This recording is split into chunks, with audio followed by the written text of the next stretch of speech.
अब कैसी तबीयत है उम्मी की? सुभद्रा जी ने कीर्तन की प्लेट में नाश्ता रखते हुए कहा। ठीक है माँ, रात को ही बुखार उतर गया था। कॉफ़ी का सिप लिया। मुझे लगता है कि तुम्हें अब दूसरी शादी के बारे में सोचना चाहिए कीर्तन। सुभद्रा जी ने उसके कंधे पर अपना हाथ रखा। अंकिता दी कहाँ हैं? उनकी बात को पूरी तरह नज़रअंदाज किया। ससुराल गई हैं। कब गई? थोड़ा हैरान हुआ। रात को ही चली गई थी। खैर तुम ये छोड़ो, और शादी के बारे में क्या सोचा है? अपने लिए ना सही अपनी बच्ची के लिए सोचो। कितनी छोटी है वो। तुम समझ क्यों नहीं रहे कि उसे एक माँ के प्यार की ज़रूरत है, और तुम्हें एक बीवी की। झरना के जाने के बाद से तुमने अपनी ज़िंदगी को बस उसकी यादों तक समेट कर रख लिया है, जो सही नहीं है कीर्तन। सुभद्रा जी ने परेशान होकर अपना सिर पकड़ लिया था। फिलहाल वह कुछ नहीं बोला और खामोशी से नाश्ता करने लगा। दिमाग में बस कल वाली बात घूम रहा था, पूरी रात बेहोशी में। उम्मीद के मुंह से सिर्फ एक ही चीज़ निकल रही थी, और वह थी मम्मा। आप कहाँ चली गई मम्मा? दिमाग बुरी तरह से कौन गया था। वो बच्ची थी, नहीं समझती थी, और शायद ही वह अभी समझ पाए। पर कीर्तन उससे उसका बचपन तो नहीं छीन सकता था ना। जानता था कि उसे एक माँ की ज़रूरत है, पर उसने झरना की यादों की बेड़ियों में खुद को जकड़ा हुआ था। चाह कर भी आगे नहीं बढ़ पा रहा था। कुछ और लोगे? हाँ नहीं माँ, मेरा बस हो गया। हाँ। पापा कहाँ हैं? जब से आया हूँ एक बार भी नहीं दिखे। जैसे कुछ याद आया। कुछ दिनों के लिए बनारस गए हैं तुम्हारे चाचा के यहाँ। ओके कहकर वह उठा, क्योंकि नाश्ता हो चुका था। आगे चलकर वह थोड़ा रुका और फिर सोचकर बोला, ओके मैं दूसरी शादी के लिए तैयार हूँ। कैसी भी लड़की चलेगी, बस उम्मी के बारे में ज़रूर बता दीजिएगा। बाकी फिर उनकी मर्ज़ी। क्या वाकई? हैरानी के साथ बेहद खुशी हुई। कीर्तन ने अपना सर हाँ में हिलाया और फिर सीढ़ियों की ओर बढ़ गया। ये खुशखबरी अंकिता को दूंगी तो वह भी बेहद खुश होगी, कहकर खुशी से उन्होंने अपना फ़ोन उठाया और अपनी बेटी यानी अंकिता को कॉल मिला दिया। कमरे में आने के बाद कीर्तन भारी कदमों के साथ वार्डरोब तक आया और उसे खोलकर उसमें से एक फ़ोटो एल्बम निकाल ली। नम आँखों से अपने लबों को उस पर रखकर फिर उसे अपने सीने से लगा लिया था। यू आर एब्सोल्युटली राइट झरना, कि इश्क तो वो है जो मुकम्मल ना होकर भी मुकम्मल है। तुम अब पास नहीं, पर मेरे जीने के लिए तुम्हारी यादें काफ़ी हैं, लेकिन हमारी उम्मीद के लिए नहीं। उसे तो एक माँ की ज़रूरत है, जो मैं पूरी नहीं कर सकता। एक माँ की कमी सिर्फ एक माँ ही पूरी कर सकती है। इसलिए मैंने शादी करने का फ़ैसला लिया है। होप कि तुम्हें कोई प्रॉब्लम नहीं होगी, है ना? क्रिया और अर्चना दोनों किचन में नाश्ता तैयार कर रही थीं। तभी क्रिया उम्मीद के बारे में सोचती हुई अर्चना से बोली, वो कल जो मॉल में लड़की थी, प्यारी थी ना भाभी? हाँ, लापरवाह से अंदाज में कहा। तो आपको नहीं लगता कि अब हमारे घर में भी एक प्यारी सी परी या फिर नन्हे से शैतान को आ जाना चाहिए? कहकर उसने अर्चना की ओर बड़ी ही उम्मीद से देखा। अर्चना की तो खांसी ही उठ गई थी। जल्दी फ्रिज से बोतल निकाली और थोड़ा पानी पिया। भाभी, आप ठीक तो हैं ना? सुबह सुबह कैसी बातें कर रही हो? अरे सही ही तो कह रही हूँ। आपकी और भाई की शादी को 5 साल हो गए। जानती हूँ आप दोनों ने अभी तक इस बारे में सोचा नहीं है, पर मुझे लगता है कि अब आप दोनों को सोचना चाहिए इस बारे में, ताकि मुझे भी कोई मुझसे छोटा मिले इस घर में। क्रिया ने शरारत से अपने कंधे को अर्चना के कंधे पर मारा। तुम तो हो गई हो पागल। अरे पागल कैसे? मुंह बनाकर अपनी कमर पर दोनों हाथों को रखा। वो ऐसे मेरी प्यारी ननद जी, कि मैं भी जॉब करती हूँ, तुम्हारे भैया भी जॉब करते हैं। मान लो अगर बच्चा हम सोचें कुछ महीनों की छुट्टी भी मिल जाएगी, लेकिन उसके बाद क्या? फिर मुझे वापस जॉब ज्वाइन करनी पड़ेगी। घर पर कैसे उसे छोड़कर जाऊंगी? अब पापा के भरोसे तो नहीं छोड़कर जा सकती, क्योंकि पापा की तबीयत ख़राब रहती है। मैं खुद को संभालेंगे या फिर बच्चे को? और रही बात तुम्हारी, तो हमेशा यहाँ थोड़ी रहोगी, ससुराल तो जाना ही पड़ेगा ना। कटी हुई सब्जी को कढ़ाई में डालती हुई अर्चना सहजता से बोली। तो फिर आप बच्चा ही प्लान नहीं करोगे? उदास हुई। अब ऐसी भी कोई बात नहीं है। अच्छा ठीक है, मैं बात करूँगी, ओके? अर्चना हंसकर बोली। तो क्रिया ने खुश होकर उसे पीछे से गले लगा लिया। यू आर द बेस्ट भाभी इन द वर्ल्ड। अच्छा अच्छा ठीक है, अब ज़्यादा मस्का ना लगा। मेरी हेल्प करवा, फिर मुझे भी ऑफिस जाने के लिए तैयार होना है। उसके गाल को थपथपा दिया। जी कहकर वह अर्चना के साथ खाना बनवाने लगी। उन्हें कुछ देर हुई ही थी कि बाहर से किसी के चिल्लाने की आवाज़ आई। क्रिया और अर्चना ने एक दूसरे की ओर देखा। अर्चना ने जल्दी से गैस को बंद किया और बाहर की तरफ बढ़ी। उसके पीछे पीछे ही क्रिया भी बाहर ही आ गई। हाल में माया जी गुस्से में महावीर जी से कुछ कह रही थी। पुष्प भी उनके पास ही चुपचाप खड़ा था। आवाज़ सुन अब तक अजय भी बाहर ही आ गया था। माया जी ने जैसे ही क्रिया को देखा, उनका गुस्सा खुद ब खुद सातवें आसमान पर पहुंच गया था। फुर्ती दिखाते हुए वह क्रिया के पास आईं और बिना किसी को मौका दिए एक जोरदार थप्पड़ क्रिया को रसीद कर दिया। सभी अवाक से खड़े रह गए थे कि माया जी ने एक और थप्पड़ क्रिया के दूसरे गाल पर जड़ दिया था। पुष्प भी एक पल को जमसा गया था। फिर वह फौरन माया जी के पास आया और उन्हें पकड़कर क्रिया से दूर किया। बुआ, ये आप क्या कर रही हैं? अर्चना जी ने भी डरकर क्रिया को खुद के पीछे खींच लिया था। वही क्रिया आंखों में आंसू लिए खड़ी थी। दोनों गालों पर माया जी की उंगलियों के निशान बन चुके थे।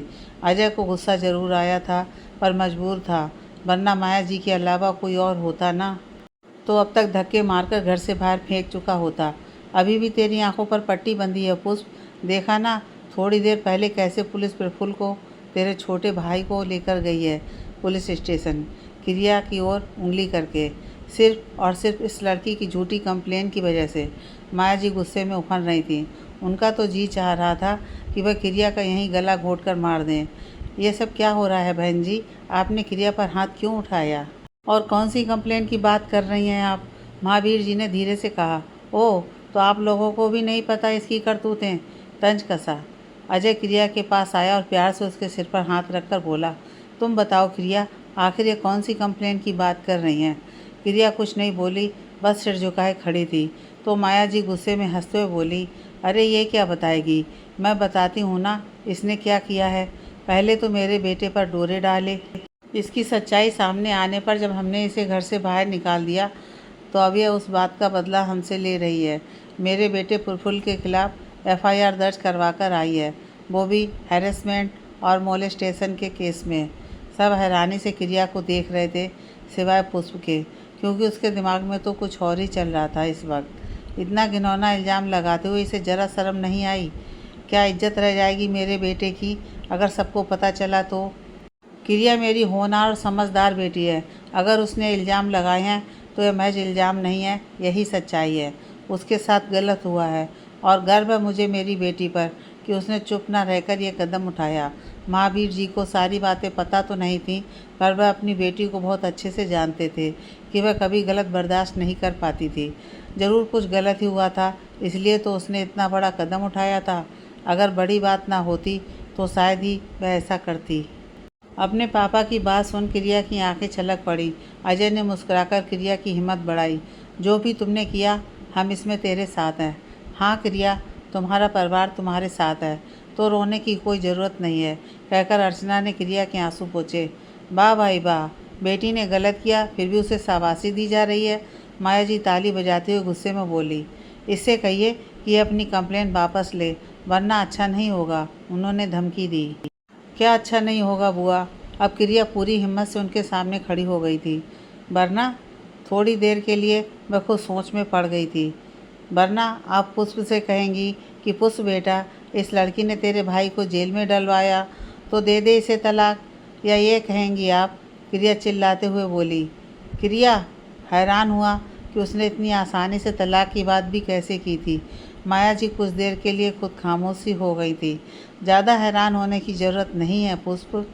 ये जो तुम्हारी बुआ है ना, अरे ये चाहती ही नहीं कि तुम्हारा घर बसे, ये तो बस यही चाहती हैं कि तुम पूरी ज़िंदगी इनके इशारे पर नाचो।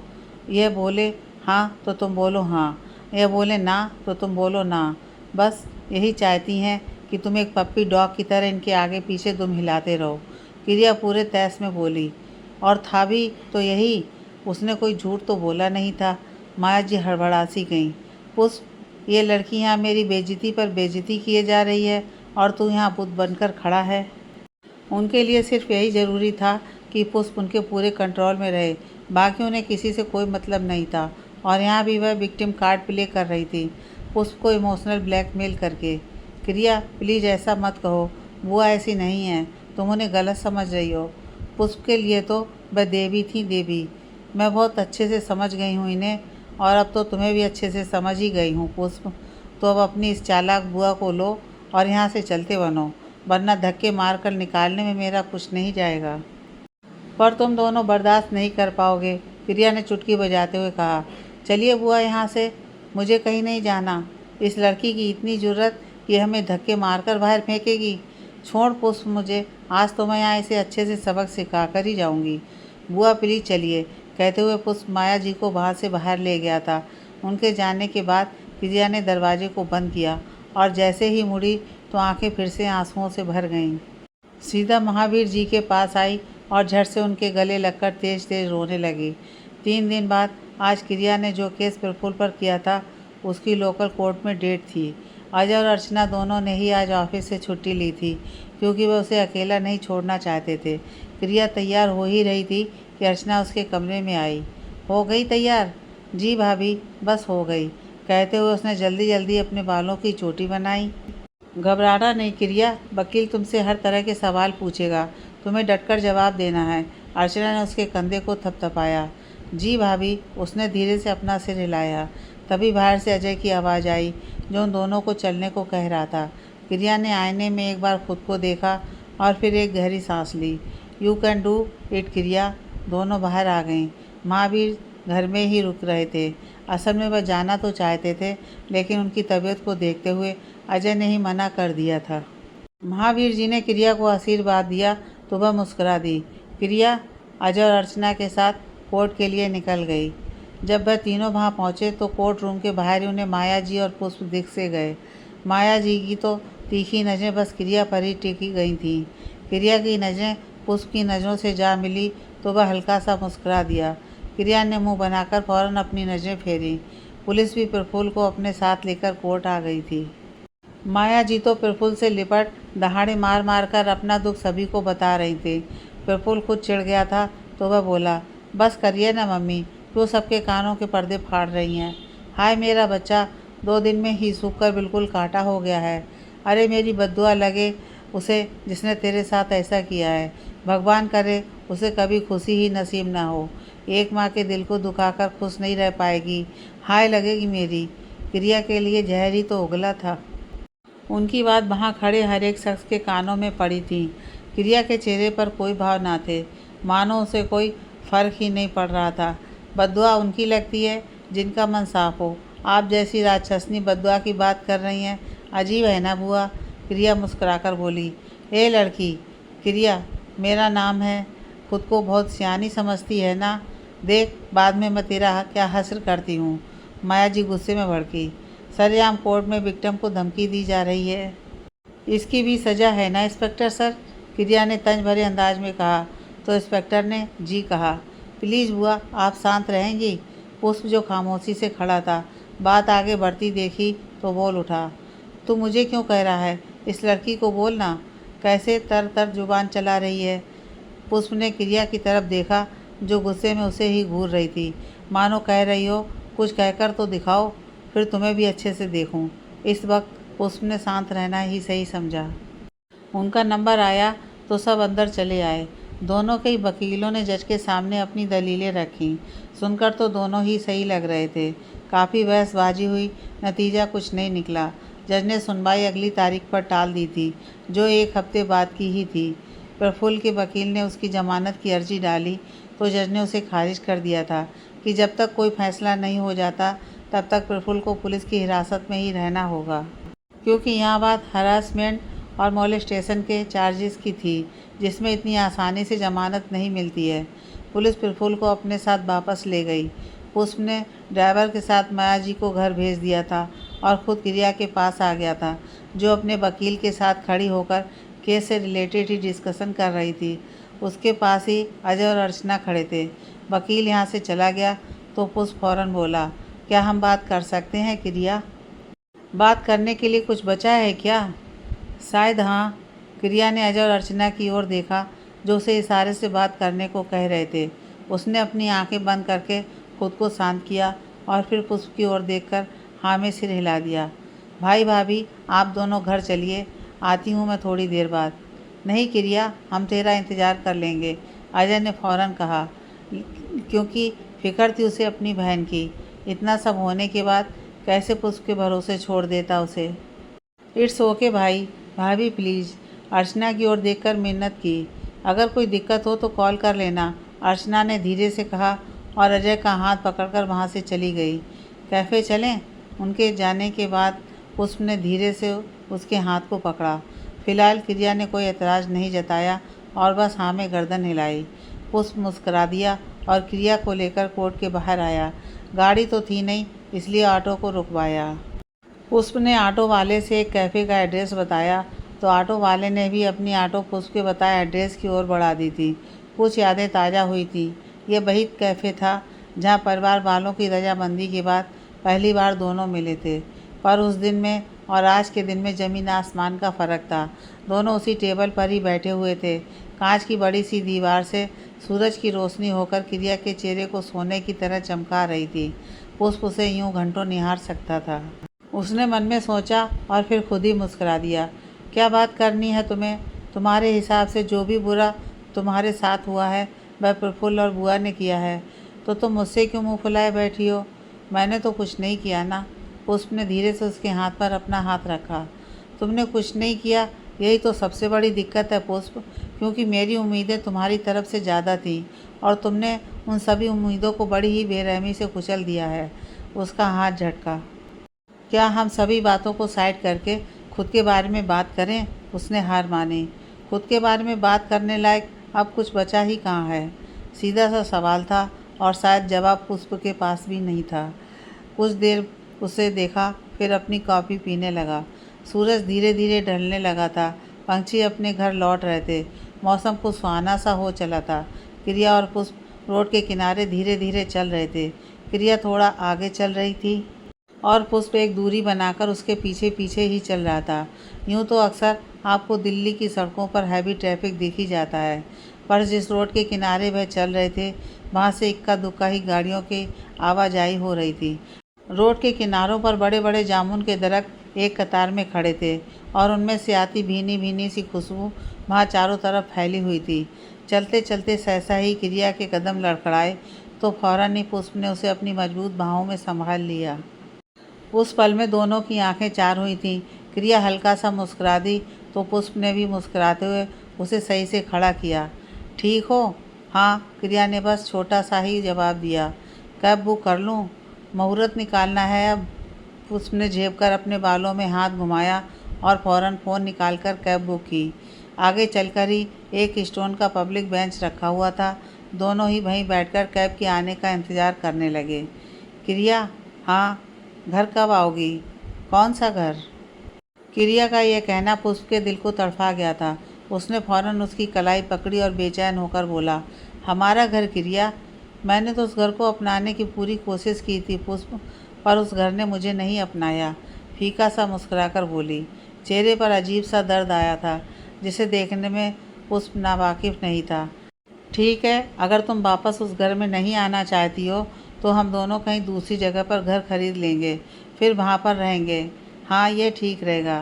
तुरंत का आया ख्याल था उसका। सोचते हैं इस बारे में।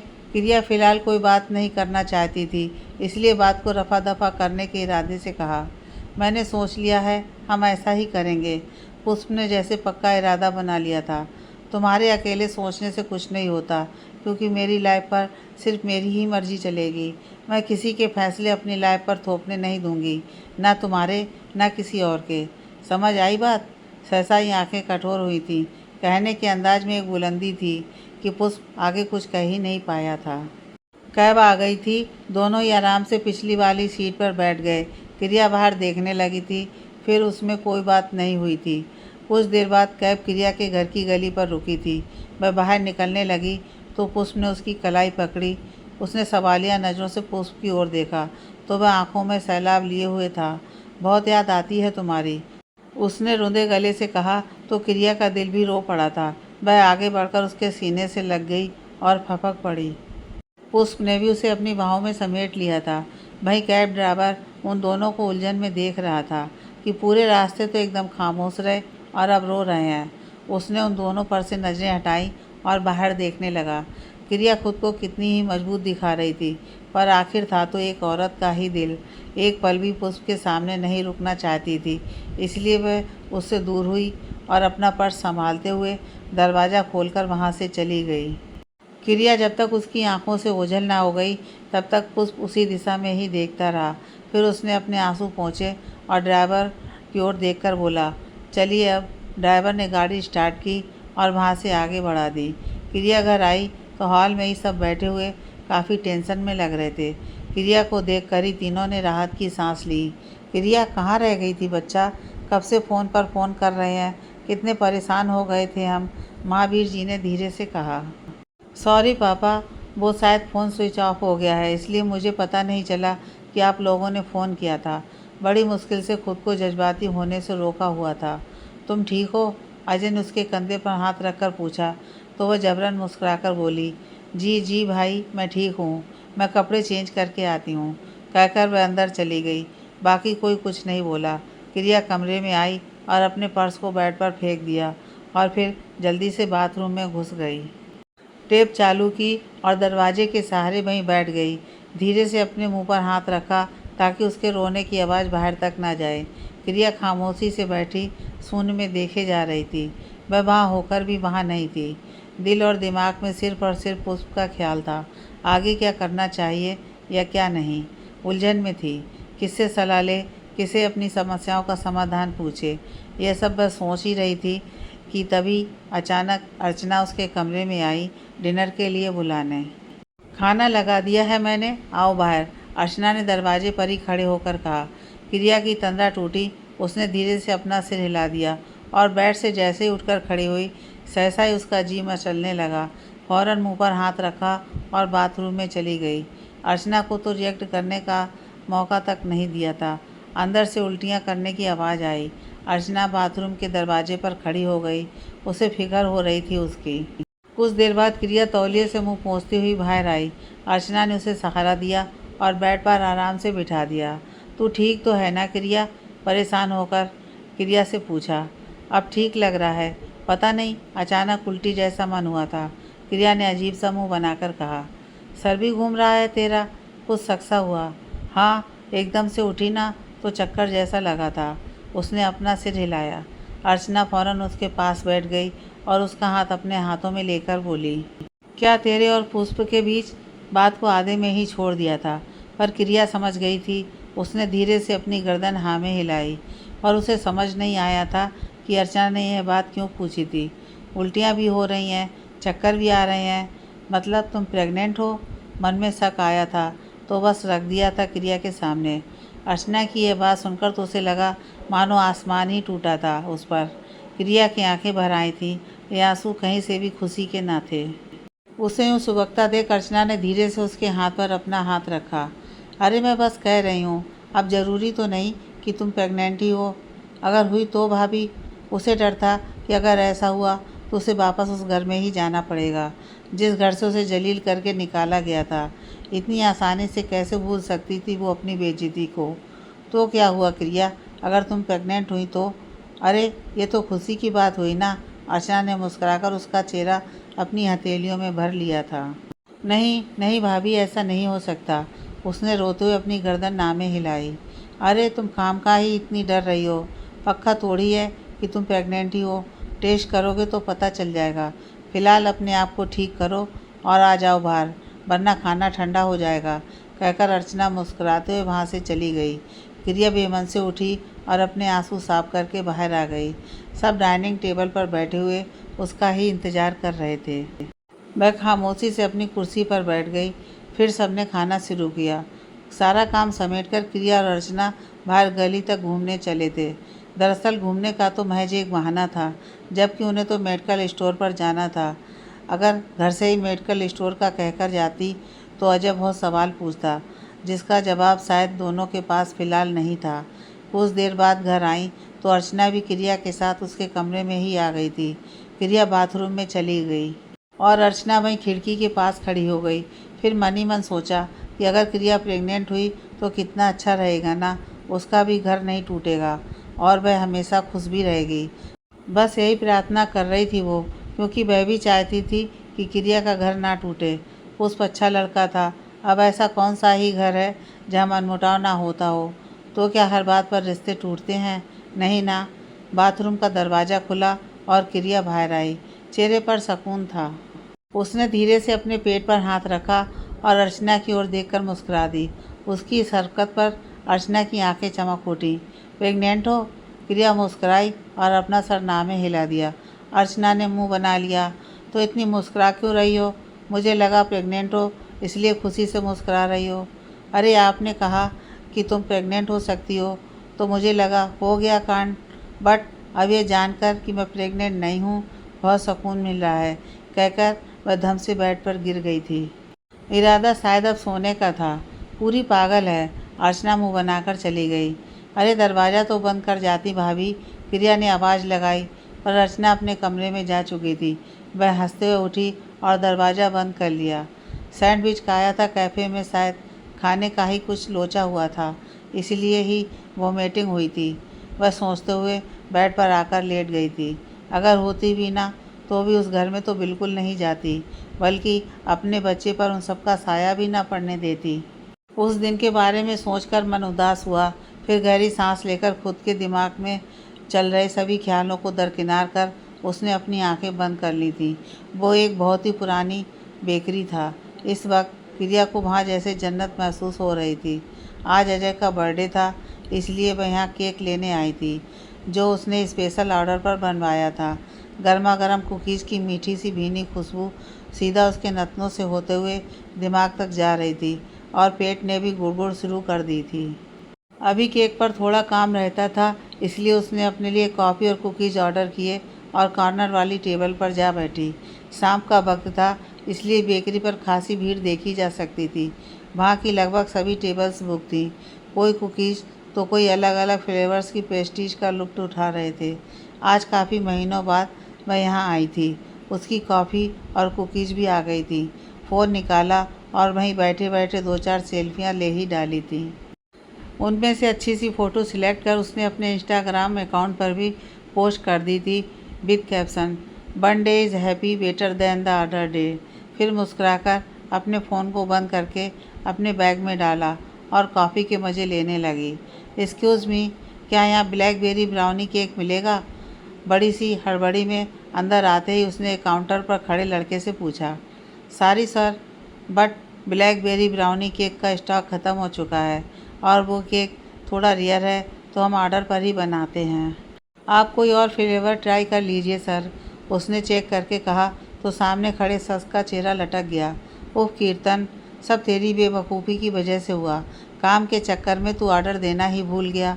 उसने मनी मन खुद को कोसा और जैसे ही जाने को हुआ कि तभी उसकी नज़र वहीं रखे केक पर गई, जिस पर एक लड़का सॉस के कोन से नाम लिख रहा था। तो कीर्तन आंखों में चमक लिए बोला, आपके पास है तो आप मना क्यों कर रहे हैं? जी सर, ये ऑलरेडी बुक है, उसने शालीनता से कहा। मैं आप लोगों को मुँहमांगी कीमत दूंगा, पर प्लीज़ मुझे केक दे दीजिए। अपनी पॉकेट से फ़ौरन पर्स निकाला और उसमें मौजूद अपना क्रेडिट कार्ड आगे कर दिया। सर हम समझ रहे हैं, पर जिन्होंने यह केक ऑर्डर के लिए दिया है, अगर आप उनसे बात कर लें तो। उसने अभी अपनी बात पूरी भी ना की थी कि कीर्तन तत्परता दिखाते हुए बोला, आप उनका नंबर मुझे दे दीजिए, मैं अभी बात कर लेता हूँ।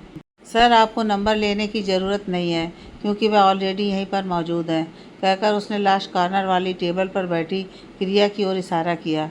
वो जो ब्लैक मिडी में है। क्रिया का चेहरा उसे काफ़ी जाना पहचाना सा लगा था।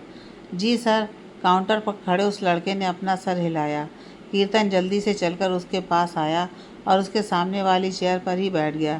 क्रिया, जो कि मज़े से कॉफ़ी पी रही थी, कीर्तन की इस हरकत पर थोड़ा चौंक सी गई। फिर खुद को संभाल थोड़ा गुस्से में बोली, व्हाट इज़ दिस? कीर्तन, जो क्रिया के चेहरे में खोसा गया था, एकाएक अपने सेंस में लौटा। उसने धीरे से अपने दोनों हाथों को टेबल पर रखा और उन्हें आपस में जोड़कर लगभग मिन्नत करते हुए बोला, आई एम सॉरी, मेरा इरादा आपको डराने का बिल्कुल नहीं था। मुझे आपसे बात करनी थी। दरअसल आज मेरी बेटी का 3rd बर्थडे है। ओह, मेरी तरह से हैप्पी बर्थडे बोलना, क्रिया मुस्कुराकर बोली। थैंक यू, बट असल बात यह नहीं है। दरअसल मेरी बेटी को ब्लैकबेरी ब्राउनी केक बहुत पसंद है। काम के चक्कर में मैं पहले ऑर्डर देना भूल गया। मुझे अभी पता चला यहाँ पर सिर्फ एक केक मौजूद है, बट उसे आपने ऑर्डर किया हुआ है। थोड़ा रुक कर, तो अगर आप वो केक मुझे दे दें तो। आप कोई और फ्लेवर ले लीजिए, आपके केक के भी पैसे मैं ही पे कर दूंगा प्लीज़। अगर मैं उसका फेवरेट केक नहीं लेकर गया तो वो उदास हो जाएगी, और मैं नहीं चाहता कि वह अपने बर्थडे के दिन उदास हो जाए। उसने एक सांस में ही कहकर अपनी बात ख़त्म की। प्रिया बड़े गौर से उसे देख रही थी। उसने उसे अजीब तरह से देखा। किस एंगल से वो 3 साल की बेटी का बाप लग रहा था।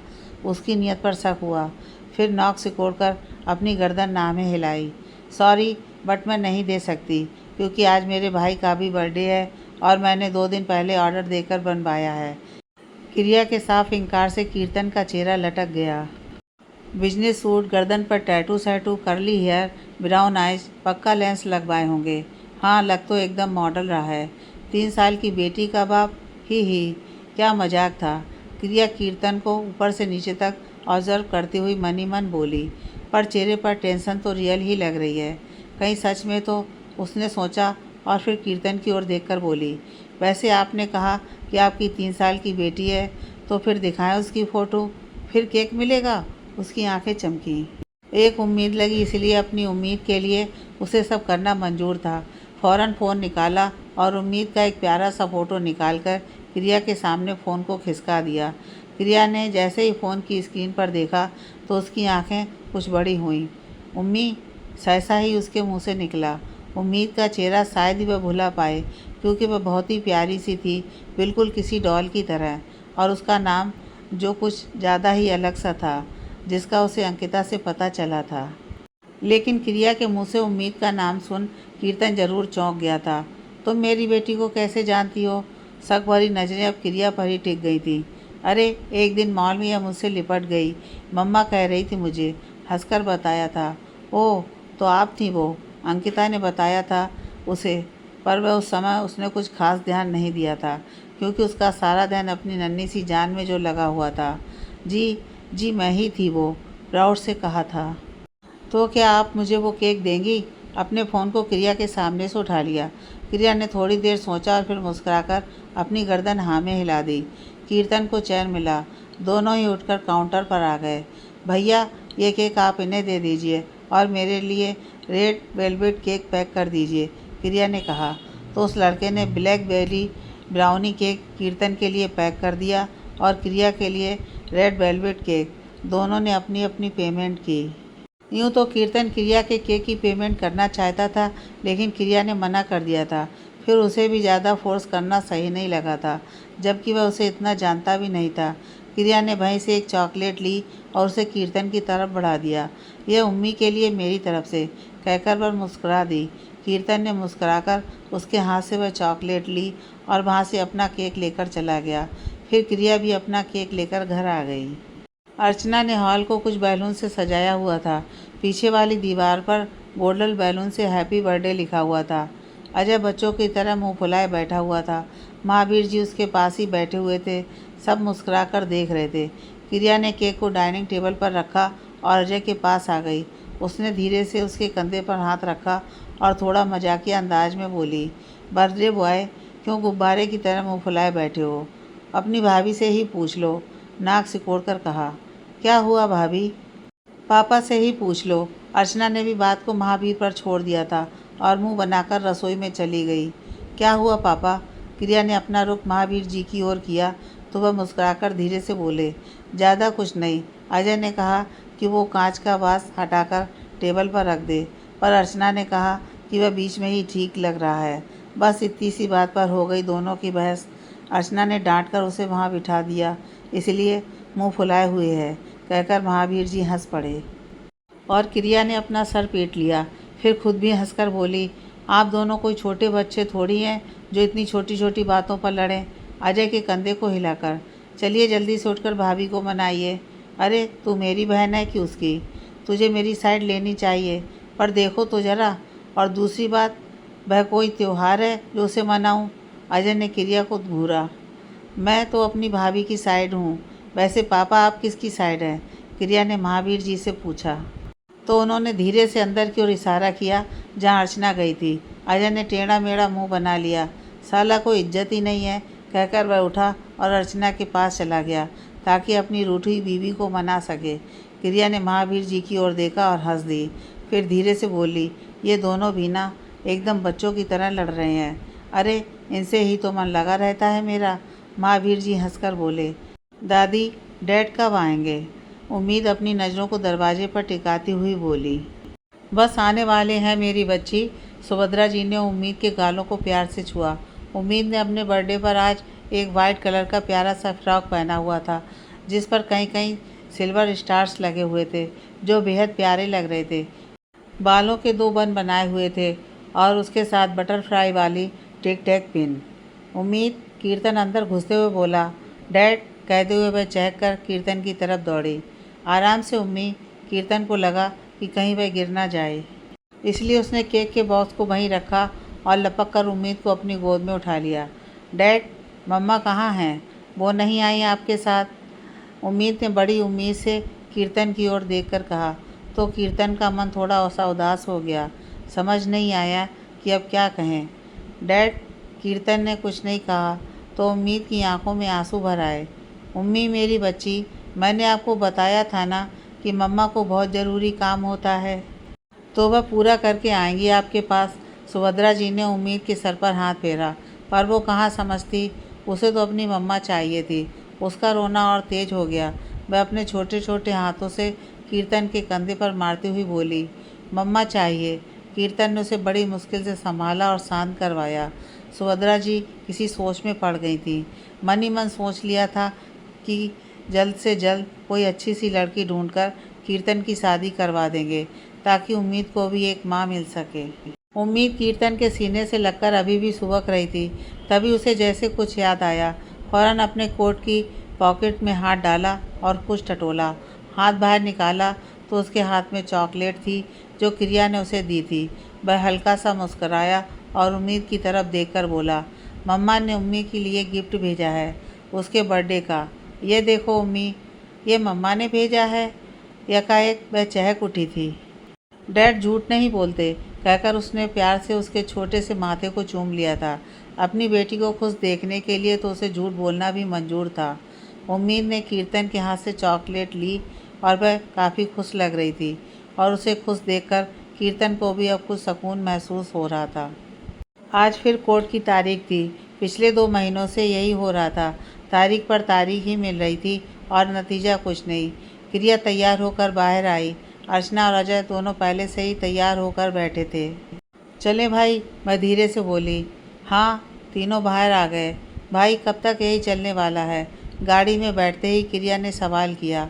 अभी से थक गई, धीरे से हंसा। नहीं भाई, मैं थकी नहीं, बट मेरी वजह से आप सब भी परेशान हो रहे हैं, मुझे अच्छा नहीं लग रहा। कहते हुए उसने धीरे से अपनी नज़रें झुका लीं। आंखों में आंसू आ गए थे। अरे किसने कहा कि हम परेशान हो रहे हैं? अर्चना ने धीरे से उसके हाथ पर अपना हाथ रखा। हम एक परिवार हैं, है ना, जिसकी ताकत ही एकता है, अर्चना ने बहुत ही सहजता से कहा। तो क्रिया ने धीरे से अपनी आंखें साफ की और अपना सर हाँ में हिला दिया। मिसेस क्रिया, जैसा कि आपने मेरे मुवक्किल यानी प्रफुल्ल पाटिल पर हैरेसमेंट एंड मोलेस्टेशन का इल्ज़ाम लगाया है, तो क्या आप जज साहब के सामने थोड़ा विस्तार से बताएं कि असल में हुआ क्या था? प्रफुल्ल की तरफ से इस केस को लड़ रहे वकील यानी सिसोदिया जी ने कहा। इस वक्त क्रिया कटघरे में शांत खड़ी थी। सबकी नज़रें इस वक्त क्रिया पर ही आकर टिक गई थी, शायद इसलिए क्योंकि सबको उसके जवाब का इंतज़ार था। हर बार मुझसे यही सवाल पूछा जाता है और हर बार मेरा जवाब अलग नहीं होता है वकील साहब। कहते हुए वह हल्का सा मुस्कुरा दी। ही, जानता हूँ, और अपनी कहानी मैं काफ़ी बार सुन भी चुका हूँ। वो कोई कहानी नहीं है, इनफैक्ट वो सच्चाई है जिसे आप कहानी कह रहे हैं, सिर्फ अपने मुवक्किल को बचाने के लिए, उसे डिफेंस करने के लिए। क्रिया ने होठों को तिरछा करते हुए कहा, अपने मुवक्किल को डिफेंस करने के लिए पैसे लिए हैं मैंने मैडम, हज़ारों केस लड़े हैं और यही मेरा काम है। क्रिया ने एक गहरी सांस ली और धीरे से बोलना शुरू किया। सुबह का टाइम था, वो ऑफिस जा चुके थे। मैं नाश्ता करके कमरे में ही आई थी, तभी प्रफुल्ल मेरे कमरे में आया और मेरे बिल्कुल पीछे खड़ा हो गया। बोलते हुए वह थोड़ा रुक सी गई और धीरे से नज़रें उठाकर उसकी ओर देखा, जो खामोशी से बैठा हुआ सब सुन रहा था। फिर क्या हुआ? वकील ने धीरे से कहा। फिर उसने मेरी कमर पर छुआ। पिछली बार आपने यह कहा था कि उन्होंने पहले आपकी पीठ को छुआ था। वकील ने उसे टोका। ऑब्जेक्ट माय लॉर्ड, सिसोदिया साहब मेरी मुवक्किल को भटका रहे हैं, जबकि अब इन सवालों का कोई मतलब नहीं है, क्योंकि उन्होंने पहले ही सभी बातें बता दी हैं जो लिखित में आपके पास हैं। क्रिया के वकील ने कहा। ऑब्जेक्ट जज साहब, सिंगला साहब मेरी बारी में इंटरफेयर कर रहे हैं, सिसोदिया साहब ने जज साहब से कहा। तो जज साहब ने ऑर्डर करके अपना हथौड़ा टेबल पर मारा और फिर सिंगला साहब, जो कि क्रिया का वकील था, उनसे बोले, ऑब्जेक्ट ओवर रूल्ड, आपको भी बोलने का मौका दिया जाएगा। सिंगला साहब, लेकिन फ़िलहाल के लिए आप प्लीज़ चुप रहिए। सिंगला साहब सर झुकाकर वापस अपनी चेयर पर बैठ गए। हाँ तो मिसेज क्रिया, हम कहाँ थे? हाँ, याद आया, आपने पहले अपने स्टेटमेंट में कहा था कि मिस्टर प्रफुल्ल बात करने के बहाने आपके करीब आए और फिर गलत इरादे से आपकी पीठ को छुआ। हाँ तो फिर अब आप कमर कह रही हैं। मेरा मतलब वही था, पहले पीठ को छुआ, फिर मेरी कमर को। नहीं, आपने सिर्फ कमर की ही बात की थी, उन्होंने टोका, फिर थोड़ा रुककर। चलिए छोड़िए, फिर आगे क्या हुआ? फिर उसने मेरी कमर को छुआ और मेरे साथ ज़बरदस्ती करने लगा। ज़बरदस्ती कैसे? सिसोदिया जी ने फिर टोका। मुझे पीछे से पकड़ा और मेरी मर्जी के बगैर मुझे किस किया। किस? पर ये आपने स्टेटमेंट में पहले नहीं बताया था। मैं डर रही थी इसलिए नहीं बताया। ये झूठ है जज साहब। किस करने की बात पर प्रफुल्ल ने फ़ौरन रिएक्ट किया था, क्योंकि शायद ये सच नहीं था। उसने सिर्फ उसे छेड़ा था, पर किस नहीं की थी। जज साहब ने अपनी नोटबुक में कुछ लिखा। फिर आगे क्या हुआ? फिर उसने मुझे बेड पर गिराया और मेरी साड़ी के पल्लू को झट से मेरे वजूद से अलग कर दिया। क्रिया का बोल एक बार भी नहीं डगमगाया था, जिससे कोई शक ना लगे कि वो झूठ बोल रही है। कोर्ट रूम में लोगों की खुसुर-फुसुर शुरू हो गई। ऑर्डर ऑर्डर, ये सब झूठ है जज साहब, प्रफुल्ल गुस्से में चिल्लाया। ये सब सच है जज साहब, और फिर इसने मेरी इज्जत के साथ खिलवाड़ किया। मैंने बहुत रोका, लेकिन इस पर तो जैसे हैवान हावी हो गया था, कहकर उसने धीरे से अपना सिर झुका दिया और कुछ आंसू भी निकल आए थे। सिसोदिया साहब या और कोई कुछ कहता, उससे पहले ही प्रफुल्ल गुस्से में बोल उठा।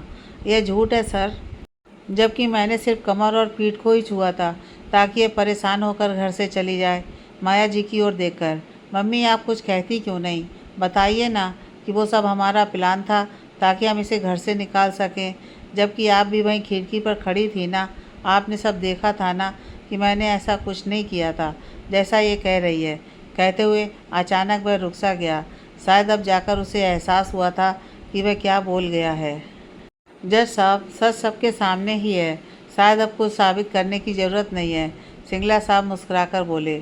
सिसोदिया साहब ने लाचारी में अपनी आंखें बंद कर ली थीं, क्योंकि प्रफुल्ल ने सब अपने मुंह से ही उगल दिया था, जिसमें अब वह कुछ भी नहीं कर सकते थे। क्रिया तिरछी मुस्कान लिए मुस्कुरा रही थी, क्योंकि अभी उसने सब झूठ ही बोला था। आज घर से पक्का मन बनाकर आई थी कि या तो आर या पार। उसने अपने इरादे को अंजाम दे दिया था। जज साहब ने फ़ौरन पेन से अपनी नोटबुक में लिखा। वहीं पुष्प पर मानो पहाड़ टूटा था। वह अविश्वास से कभी प्रफुल्ल को देख रहा था, जो कटघरे में अब सिर झुकाए खड़ा था, और कभी माया जी को, जो उसके पास ही बैठी हुई क्रिया को गुस्से से घूर रही थी। आगे की कहानी नेक्स्ट पार्ट में।